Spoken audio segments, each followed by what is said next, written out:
So Charles Darwin was credited with publicizing the theory of evolution. And if you were educated in the United States, you probably remember, probably from like middle school, having the phrase survival of the fittest burned into your psyche. And as someone who later went on to go to college, I got a degree in general biology. I joined the Army as a medic, thinking I wanted to be a doctor and pursue medicine. And then I deployed to Afghanistan and I said, oh, no, I don't. Wrapped up my degree in general biology. It seems no surprise to me that the rest of that phrase was omitted in the burning it into the brains of young hearts and minds in the United States. That phrase in its completeness is survival of the fittest for what? For the environment. So your fitness is determined by the environment around you. And for millennia, we evolved alongside countless other species in response to stimuli provided by the natural environment that we found ourselves in. Today, in 2025, you find yourself in an environment with stimuli that is no longer being produced by the natural structure of the environment.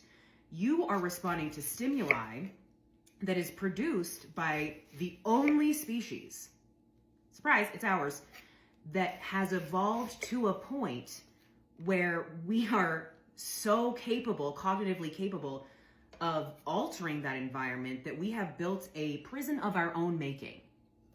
Do you think your body, over the course of millennia, was evolving to preempt the presence of bills and taxes and toxic government systems?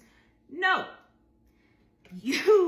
Your body, the fleshy, biological, organic vessel that you are currently inhabiting, is not equipped to respond to the stimuli that we are giving it here in 2025. If you are someone that maybe is on the same wavelength as me or not, we're all hearing the phrase, the Matrix, right? And you are probably in one of two camps. Either that sounds like a bunch of baloney to you, or you're like, yeah, the Matrix. So the Matrix, let me break this down for you. If you're like, it doesn't really exist, let me break it down for you. It is a very real concept that has been diluted, unfortunately, by the way that we're currently sharing information. And all things are helpful in their ways, right? But the Matrix is really just an amalgamation of all of the artificiality that we operate around and under today in 2025. So think about all of the artificial elements of your existence today. Bills, taxes, right? Like I said. And that's the Matrix. One of the ways that I was able to sort of clock this is being someone who is very interested in nature and has pets.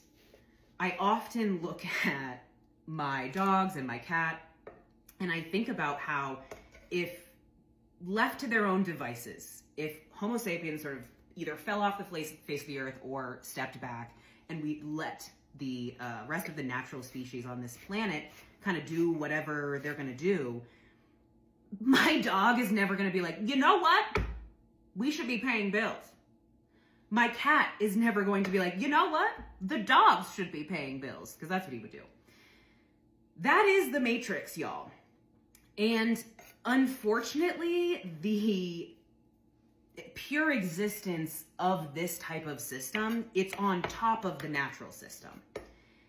And it is never going to outperform the natural system. We're seeing it happen in real life. We're seeing the collapse of it happen in real time. And if you agreed with me before you watched this video, great. So much of this journey towards expanded consciousness involves having the eyes to see and the ears to hear the things that are always literally right in front of your face. And sometimes that really just takes a perspective shift. And I think that by looking at it through the theory of evolution and realize that our current way of life is a obstacle to the natural process of evolution, we're able to sort of ground these sometimes nebulous, sometimes widely inaccessible concepts for people. And here is what I will say. It is never too late to see what has always been in front of you, because that is the first step to all of this, right? Like simply acknowledging that what's currently happening is unnatural. By acknowledging the fact that the quote unquote matrix exists and that we have been passively upholding it this entire time, you're able to put a handle on it. If you don't ever acknowledge it, it just becomes this like nebulous thing that your brain is going to write off as something too far outside of your control.